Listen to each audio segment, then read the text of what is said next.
Touch turf, nigga, because I think I've been knowing you since. I've been around that area. Remember? Yeah, that's what I'm saying. You worked at the shop. Little G. Yeah, that's what I'm saying. I met you back like in 94, 5. Yeah, because, you know, I was into the music, go to them shows and shit, too. Shows and shit around there. Yeah. You know, that's when we went like 94, 95. Yeah, I remember all that. I remember that. 96. Man, I thought them boys was gonna, Yeah, all of us did, so that shit just went crazy. Nigga, we was on the album right after that in 99. Turf Stories came out. We on albums with DMX and Locks and shit. We thought we was gonna blow up then. We thought Oklahoma was gonna blow up then. But you know, shit happens. Yeah. You know, out of our control. We didn't have nothing to do with it as artists. But it happened. Yeah. And you know what? A lot more shit happened since then. You know, we lost a lot of people. Yeah. Niggas went to jail, niggas and died. Yeah, when Key-Tech went to jail, it was like, that was like it was just like because like he was really the connection with everybody. Come on, man. Between Key-Tech and Spider. Yeah, I was telling that was big. Spider. That what y'all talking about right now is still missing in our music today. Because I'm telling you, because you know I'm out here dealing with people that's in Oklahoma's industry now because I'm doing my thing. But the people I'm talking to, the people I'm having, you know what I'm saying, sit downs with, and we just meetings of the mind, and we talking. A lot of them is detached from the history of Oklahoma music. I was talking to some heavy hitters out here that's really out here moving. They doing shit now. They making shit happen. Tastemakers and all that shit. But these niggas don't even know Key-Tech. I'm like, how you not know Key-Tech? Exactly. His history. But when he went to the pen, exactly. He went to the pen, and you got to realize when he went to the pen, and then like I said, a lot of these cats.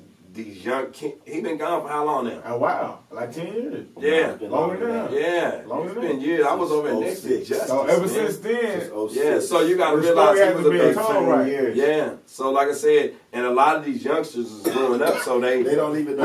How many artists did we lose? Because after he stopped, a whole lot of people just stopped doing music. Yeah, and they was in a shell shock. A lot of them did. And then like Key-Tech was really, and then he was, you know, he had it going on with the studio with certain people he was working with and everything like that. So now after he left, they had to start all over. Man. Had people, you know, we working on a documentary of that because I've been talking about that for years, and I was trying to work it with some people and shit. And that, you know, but now we gonna get back on that because that's an untold story that gotta be told. Y'all do need to. I don't know why y'all ain't get it. Man, because it's a lot of history that gotta be told. On the East Side 23rd, I had a meeting with somebody about that. That would be a good one, bro. It's gonna be a good one because it's a lot more detailed than that. It's bigger than just what happened. You know what I'm saying? Because it goes and affects a lot of us, man. Since then, you know, I started my own studio, record label type of shit, all that from the time that, and it forced me to because that was my man's. You know, one thing I miss him, period. Yeah. But one thing I miss, like, I was able to, he's so keen on his music. You know, when you hear something, I'll be like, man, I know that sample. And I'll be like, he'll look at me and I'll name it. And be like, because he know. And it was plenty of times where I'm like, I didn't know what it was. And when he told me, I'm like, oh, okay. Man, we would sit up and have smokeouts, man, and just play shit. And we would have battles of who gets that sample, just me and that nigga.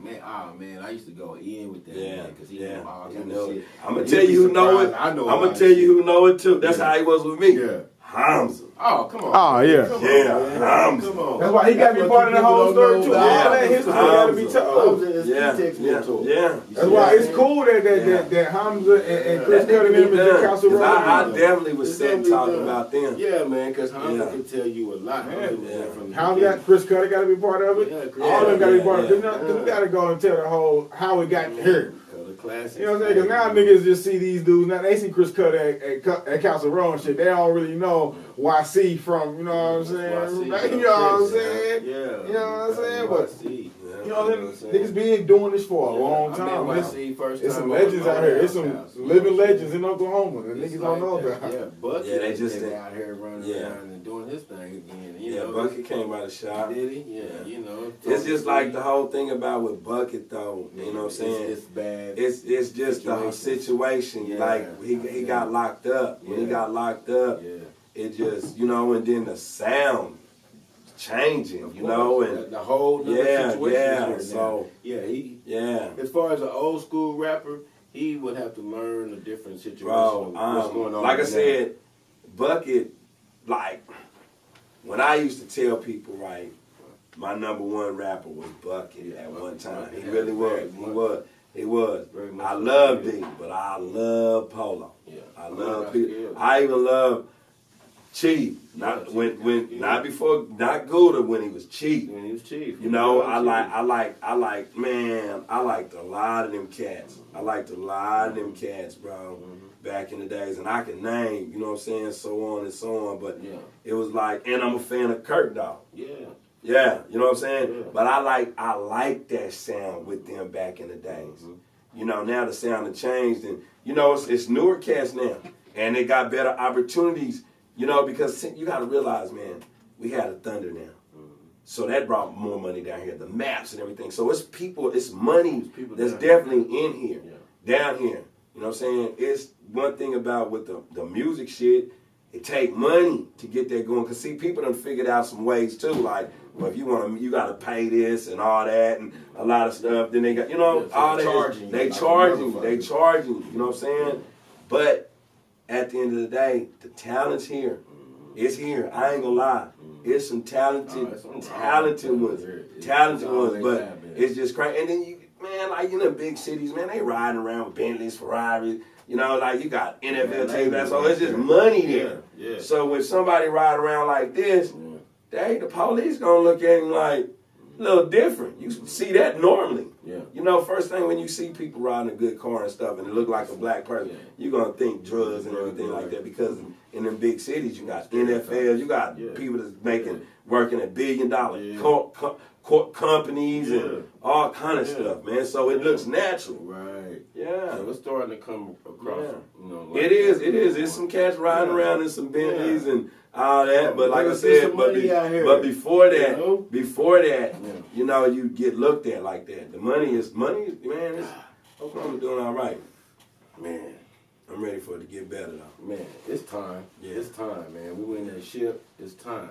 You know what I'm saying? They loosen up some of these crazy laws, it's time. You know, everybody start working together, it's time. You know? Yeah. I just feel like it's like the older, and no disrespect to white people, black people, none of that. Right. The older white people that was prejudiced, that you know what I'm saying? Because it's Oklahoma, we got a lot of that down here. Man, and you got a lot of them that's in office. You know what I'm saying? Yeah. So now is where their children is growing up and they ain't really with that shit like that. Yeah, they gonna still be an asshole because but the culture has changed. You know what I'm saying? Like I said, look, we got the Thunder down here. We got all kind of stuff going on. Buildings built. You know what I'm saying? Yeah. And it's creating. Yeah, and it's bringing people. Yeah. That allow people that maybe not normally kick it every day. And the cost of living. So a lot of these out of town people's coming here. So the culture's been changing. And then they allow medical marijuana. Yeah, come on, man. That. You know what they need to bring back? I never thought that was. I ain't gonna lie. I ain't gonna lie neither, man. I never thought it was. Because I just know it's Oklahoma. Man, I was ready to move about this motherfucker. Bro, that's crazy, ain't it? It's still shocking to this day. Yeah. I still hide my weed. Yeah. Like I said, I used to wouldn't talk about weed or nothing because and being a businessman and it's my life ain't worth living. Oh, but we still got tape? We good? Okay. Oh, we still rolling. Are y'all enjoying it? If you're watching this, you must be enjoying it because you're still watching it. Yeah, because we getting in there. You know what I'm saying? We talking about everything from the politics to the tricks. You know what I'm saying? Yeah, you know, just everyday life. Yeah, for real. You know, like I said, every day. I watch TV. Yeah. I watch like the news, sports centers, movies, and everything like that. But the barbershop, I listen to radio. I research shit. So you got to keep your mind updated at all times. Exactly. Because it's shit going on that can affect you. Let me know. Right on TV. Your presence. I appreciate you, my man. Once again, tell them again how they can find you real quick and easy. Man, all my social media is Scissorhands OKC.